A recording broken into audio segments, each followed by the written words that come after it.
Hello बच्चों, तो question में दे रखा है circle is inscribed in an equilateral triangle of side A. The area of N E square inscribed in this circle is. ठीक है, तो देखिए क्वेश्चन को शुरू करते हैं। तो सबसे पहले कह रहा है कि the circle is inscribed in equilateral triangle of side A. तो सबसे पहले हम ये निकाल लेते हैं कि सर्किल जो है वो इक्विलेटरल ट्रायंगल के अंदर एक इंस्क्राइब्ड है जिसकी साइड क्या है, ए है। ठीक है, तो क्वेश्चन को शुरू करने से पहले हमको कुछ चीजें पता होनी चाहिए। जैसे सबसे पहले हमको क्या पता होना चाहिए कि जो tangent tangent drawn to a circle from external point from external point perpendicular to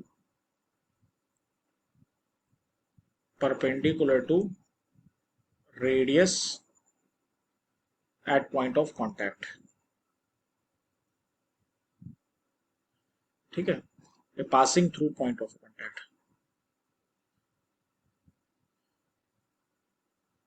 passing through point of contact। ठीक है, तो ये थ्योरम होती है। दूसरा हमको ये पता होना चाहिए कि जो डायगोनल्स ऑफ स्क्वायर होते हैं, है ना, diagonals of square intersect each other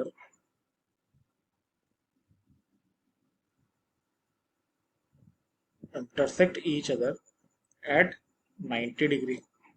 ठीक है, उसके बाद सपोज आपको एक सर्कल दे रखा है और एक्सटर्नल पॉइंट से दो टेंजेंट ड्रॉ है। दो टेंजेंट आपने ड्रॉ किए। अगर आप दो टेंजेंट ड्रॉ करोगे तो ये एक 90 डिग्री का एंगल बनाएगा, ये भी 90 डिग्री का एंगल थ्योरम के अकॉर्डिंग। तो जो ओपी है ना, ये पी है, पी से हमने जो ओपी आपने ज्वाइन कर दी, तो ये एंगल एक सपोज एंगल 1 है और एक एंगल 2 है। तो जो एंगल 1 होता है वो एंगल 2 के इक्वल होता है। ठीक है, क्यों होता है, ये एक थ्योरम होती है। कैसे प्रूफ करते हैं, देखो टेंजेंट सो इक्वल होते हैं, बस बेसिकली क्या करते हैं हम लोग, ये दोनों ट्राइंगल्स को कॉन्ग्रुएंट प्रूफ करा के आरएचएस प्रॉपर्टी लगती है, कॉन्ग्रुएंट होता है, एंगल 1 इक्वल टू एंगल 2 होता है। ठीक है, तो बेसिकली ये तीन चीज हम इस क्वेश्चन में यूज करने वाले हैं। तो चलिए सबसे पहले क्वेश्चन को शुरू करने से पहले हम इसका फिगर बना लेते हैं। फिगर देखिए, सबसे पहले हमारे पास ट्राइंगल है। ठीक है, आपने एक इक्विलेटरल ट्राइंगल बना लिया। ठीक है, इस इक्विलेटरल ट्राइंगल के अंदर एक सर्कल आपने बनाया। ठीक, ये आपने एक सर्कल बना लिया। अब ये जो इक्विलेटरल ट्राइंगल है इसकी साइड क्या है, ए है। अच्छा, हम ये कह सकते हैं यहां से कि ये ए बी सी है और ये इसकी रेडियस होगी। तो जो बी सी है वो टैंजेंट होगी, ये भी तो कह सकते हैं, बी सी इज टैंजेंट।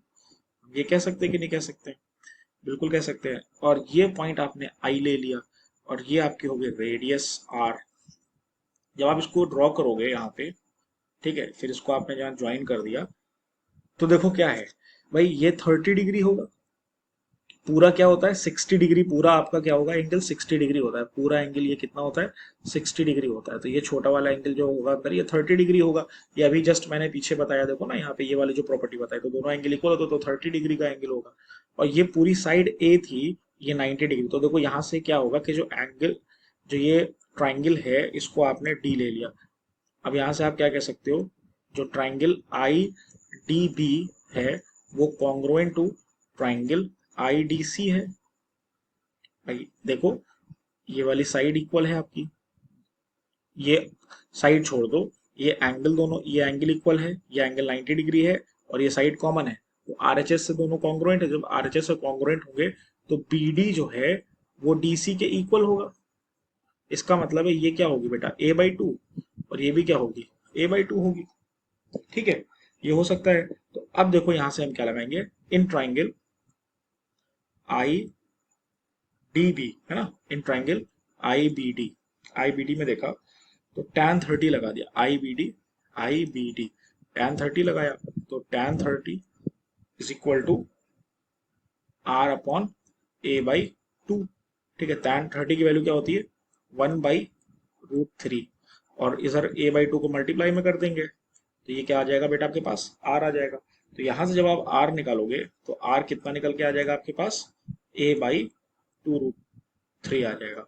ठीक है, ये ए है, ए अपॉन 2√3 आपके पास ये क्या आ गया, रेडियस आ गया।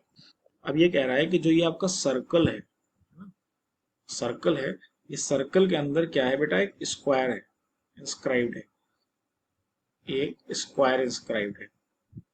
ठीक है, तो इसी स्क्वायर का आपको एरिया फाइंड करना है। देखो कुछ रेक्टेंगल सा दिख रहा है, लेकिन एक ये फ्री डायग्राम बनाया तो उसको हम कंसिडर कर सकते हैं।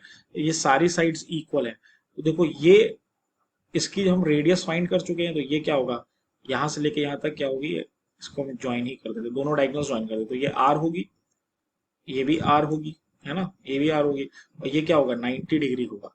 अब अगर हमारे पास इसकी साइड आ जाए तो हम एरिया निकाल लेंगे। तो हमने क्या लिखा, ये पी क्यू आर और एस, ये हमारे पास क्या है, इसकी ये पॉइंट्स हो गए। तो अब हम क्या करेंगे, ये ओ हो गया, in triangle P O Q, in triangle, यहां से सही से लिख ले, in triangle P O Q, in triangle P O Q, Pythagoras theorem लगा दे, तो P Q square is equal to R square plus R square.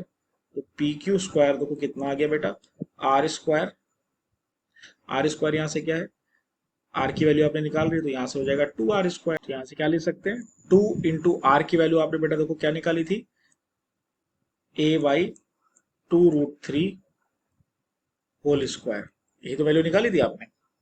और जो एरिया ऑफ स्क्वायर होता है, एरिया ऑफ स्क्वायर वो क्या होता है, साइड स्क्वायर, यही तो होता है।